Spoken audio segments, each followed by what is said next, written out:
Iowa State has been invited to an important event this summer. Find out what coming up. We find out what's going on at Ryman Gardens. We have some updates on Royce White. And I'll have your full forecast tonight and the rest of the week. Stay tuned as Newswatch 18 continues. This is Newswatch 18. Milwaukee.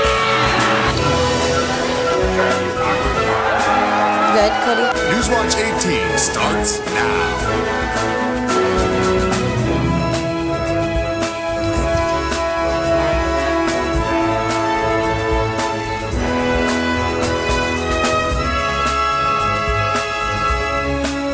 Good evening and welcome to the April 5th edition of Newswatch 18. I'm Natalie Froisted. And I'm Melissa Weiss. Iowa State is participating in the 2012 Smithsonian Folklife Festival, celebrating the 150-year partnership between land-grant universities, the USDA, and communities. The festival is one of the institution's highest-profile programs, averaging over a million visitors each year. Iowa State's exhibit is called Transforming Communities. This will show the importance of design in the land-grant mission and Extension's past, present, and future impact on communities. This exhibit will be completed at the end of May and sent to Washington, D.C. in June. This spring's unseasonably warm weather is causing the flowers and trees to bloom about a month early here in Iowa, including on Iowa State's campus. Jen Hickey, Katie Longnecker, and I went to see what's coming up at Ryman Gardens this spring and summer. With the unseasonably warm spring weather we've been having, many of us are looking for a reason to be outside. One place close to campus to enjoy the outdoors is Ryman Gardens, where they are just as excited as we are for the season. Education and Visitor Services Coordinator Aaron Steele has been planning for this spring all winter long.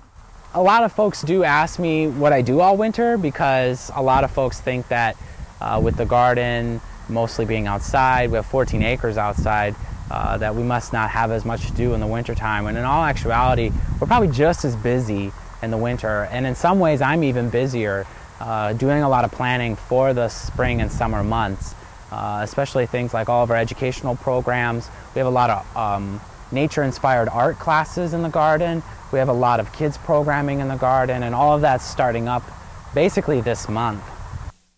While we were taking the warm weather in stride, the people at Ryman Gardens know it may not be long-lived. We're kind of excited about the early spring, but as a gardener, we're a little worried about the early spring too, because if we were to get some colder temperatures here, we still have 5 or 6 weeks until the frost-free date, so it could very easily get cold again. And with the warm weather pushing everything so far ahead, like our tulips, a cold snap could really do a lot of damage. No matter what the weather, Ryman Gardens is a fun, free place for students to go to enjoy the beautiful surroundings. Of course, while you're here, you get to enjoy all the great wildlife that's here, the birds singing, and the kids laughing, all that kind of stuff. It makes for a really pleasant experience. For SUTV, I'm Katie Longnecker with Jen Hickey and Alyssa Weiss. For more information about Ryman Gardens, visit their website. One Iowa State professor is stripping down the science of the Speedo. Kinesiology professor Rick Sharp has agreed to help engineer a better suit for swimmers. Sharp helped design the past Speedo full-body LZR Racer in 2008, where 94% of swimmers who won gold were wearing his suit. Sharp hopes to improve on his already impressive accomplishment with this new project. A white substance that spilled out of an envelope in the Iowa Capitol building Tuesday has been identified. The fire department in Des Moines confirmed that the white powder was calcium carbonate, which is the same chemical used in the acid reducer Tums. The letter containing the powder was sent to Representative Akel Abdul Samad and did contain death threats and racial slurs. The case remains under investigation.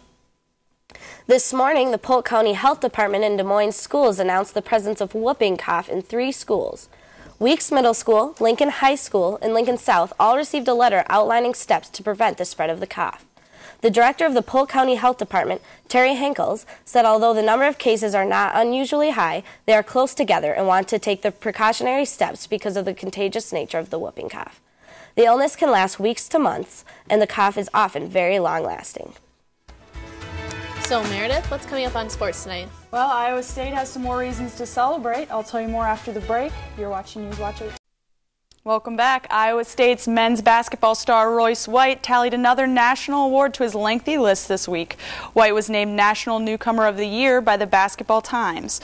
White led the Cyclones in scoring, steals, and blocks, and ranked nationally in rebounding, field goal percentage, and assists. In his 2 NCAA tournament appearances, White averaged 19 points and 11 rebounds. After a very successful season on March 21st, White announced that he will enter the 2012 NBA Draft.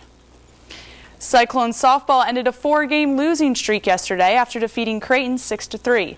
Iowa State's junior Tori Toscano cranked out 2 home runs, allowing the Cyclones to lead 6-0 after 5 innings. The Blue Jays fought back, scoring 3 runs in the 6th, but it wasn't enough for the win.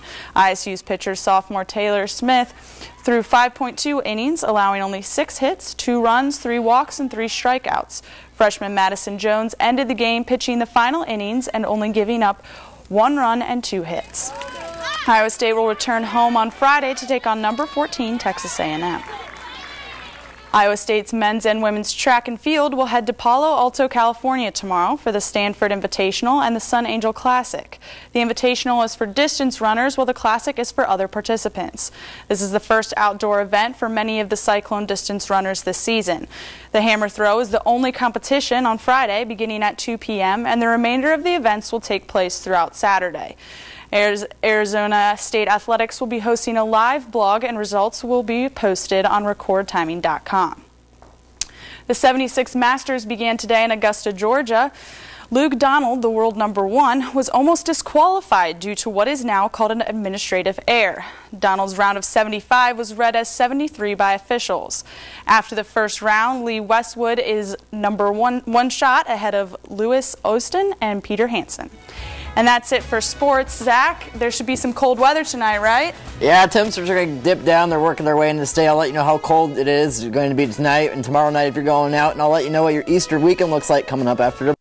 And welcome back to Newswatch 18. I am meteorologist Zach Sharp filling in for Sam Schar today. Today it was a bit cooler out there, but tonight there is a chance for some patchy frost. We're watching it. Temperatures should be around 35. I'll have more coming up here. But it's rainy Saturday ahead. It looks like we could have a few thunderstorms, but mostly rain showers. But for Easter, it clears out with some sunshine and it looks to be breezy. Taking a look at current conditions outside the studio right now, it is clear with a temperature of 54 degrees. It's going to start to get chilly tonight. Wind chills could get around 32 degrees with an east wind of 5 to 10 miles per hour.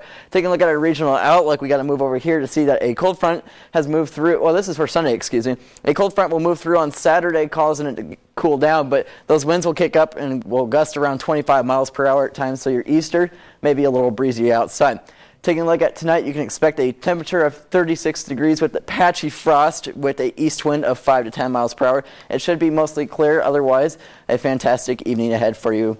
Taking a look at tomorrow, you can expect a cooler temperature like today of 61 degrees, but those winds will kick up as they will be out of the east of 10 to 15 miles per hour with a gust of 22 miles per hour, but like I said, mostly sunny tomorrow.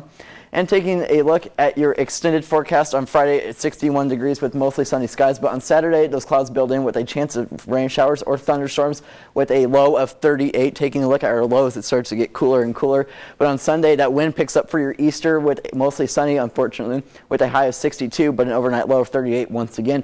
On Monday, we have a cooler temperature of 55, so our temperatures keep dropping with a overnight low of 33 with frost once again. This frost looks a little heavier than what we can expect tonight, but on Tuesday, a cooler temperature of 54, and taking a look at maybe even next Tuesday night, a cooler temperature low below freezing, causing a heavy frost. But that's all I got. Back to the desk. Thanks, Zach. Rick Santorum is resisting GOP calls for his departure from the bid for the Republican presidential nomination. According to CNN, the pressure to withdraw is actually incentive for Santorum to stay in the race. It's keeping the media spotlight on him and bolsters his image as a lone conservative battling the GOP establishment's desire for the more moderate Mitt Romney to face President Barack Obama in November. Sources close to him said Santorum met Thursday with conservative leaders in Virginia to discuss strategies against Romney, which included attempts to get rival Newt Gingrich to drop out. Television personality Keith Olbermann sued his former employer, Current TV, Thursday. Olbermann claims breach of contract, unfair dealing, and disparagement in an action filed in California's Superior Court. Olbermann was ousted from his spot at Current TV last week. Olvermann claims he's owed $50 million to $70 million in cash and equity compensations, according to the suit, which seeks a jury trial.